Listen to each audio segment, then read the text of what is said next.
Comme indiqué lors de l'introduction de la vidéo sur le montage du trench coat, je vous préconise vivement de toujours commencer en faisant une toile.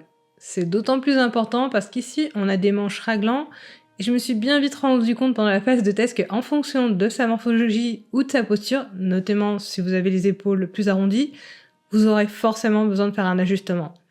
Bref, ce que je vous propose aujourd'hui, c'est de vous montrer comment ajuster le patron. Première chose, vous allez prendre vos patrons devant et dos et vous allez créer vos lignes de référence. La première ligne de référence sera à la hauteur de la poitrine. Vous allez donc tracer une ligne perpendiculaire au milieu devant et au milieu dos. Puis vous allez rejoindre le dessous de l'emmanchure. Ensuite, dessinez la deuxième ligne de référence, elle correspond à la taille.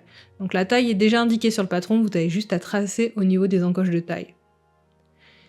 Et enfin, on va faire une troisième ligne qui correspondra aux hanches. Tracez une ligne parallèle à la taille mais 22 cm plus bas. Donc cette hauteur de 22 cm, c'est une hauteur standardisée. Vous pouvez tout à fait adapter en fonction de votre hauteur réelle taille hanche.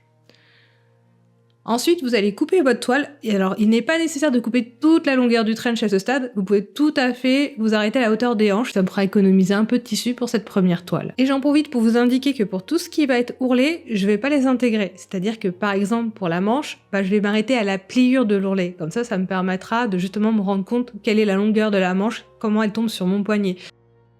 J'ai monté très rapidement ma toile, c'est-à-dire que j'ai utilisé le point de bâti sur ma machine à coudre, en 10 minutes c'est réglé, je peux enfiler ma première toile et l'évaluer devant le miroir. Quand on est face au miroir, il y a deux choses qu'on va évaluer. Un, au niveau des lignes de référence, est-ce qu'elles tombent au bon niveau, c'est-à-dire est-ce que la ligne de référence de la taille correspond bien à la hauteur de ma taille sur moi. Et ensuite, est-ce que les lignes de référence sont bien parallèles au sol? Alors là, déjà, du premier coup d'œil, on peut se rendre compte que non, les lignes de référence ne sont absolument pas parallèles au sol. J'ai clairement trop de longueur vu que ça penche vers le bas dans le dos. J'ai a priori trop de longueur sur le haut du dos. Au-delà de ça, j'ai également un problème de hauteur. La ligne de référence de la poitrine est au bon niveau, par contre la ligne de taille et de hanche sont beaucoup trop basses, de facilement 2 bons centimètres à minima. Je vais indiquer des repères déjà pour la hauteur de la taille.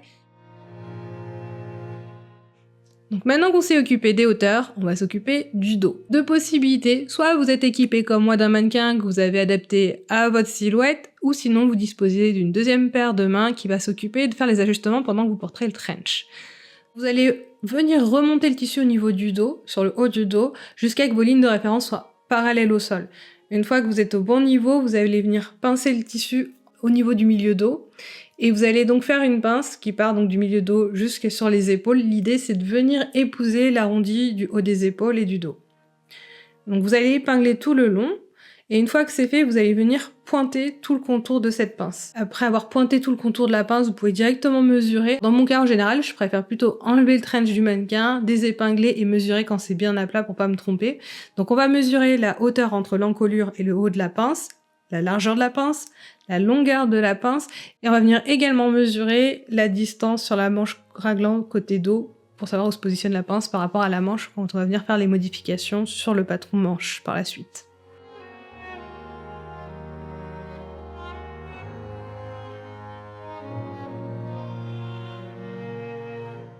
Maintenant, vous allez prendre votre patron de dos.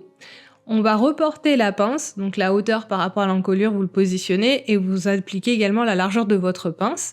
Donc attention, la pince côté milieu dos est probablement plus large que celle qui sera sur l'emmanchure. Vous allez donc replier cette pince pour la refermer.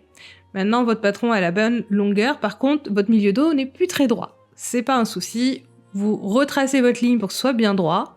Côté emmanchure, normalement, vous avez un petit escalier à cause de votre pince. Vous allez donc également rectifier pour avoir un arrondi doux.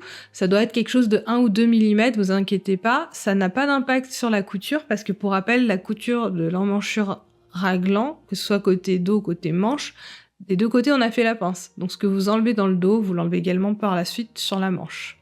Donc l'essentiel c'est de bien rectifier ligne milieu dos qui doit être bien droit pour le coup et adoucir l'arrondi sur l'emmanchure au niveau de la pince qu'on vient de dessiner. On va s'occuper de la manche maintenant, vous allez voir c'est un petit peu plus technique. De la même manière qu'on l'a fait sur le dos, vous allez reporter la pince manche sur la manche. Donc vous allez mesurer la distance par rapport à l'encolure et vous allez positionner votre pince au même endroit avec la bonne largeur. Une fois que c'est fait, vous allez tirer deux traits.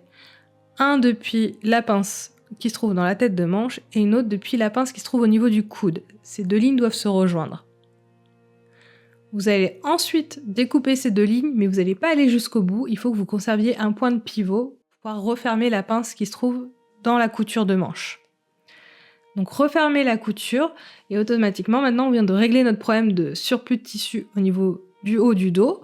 Votre pince au niveau du coude est dorénavant un peu plus large, donc il faudra le prendre en considération au moment de la couture.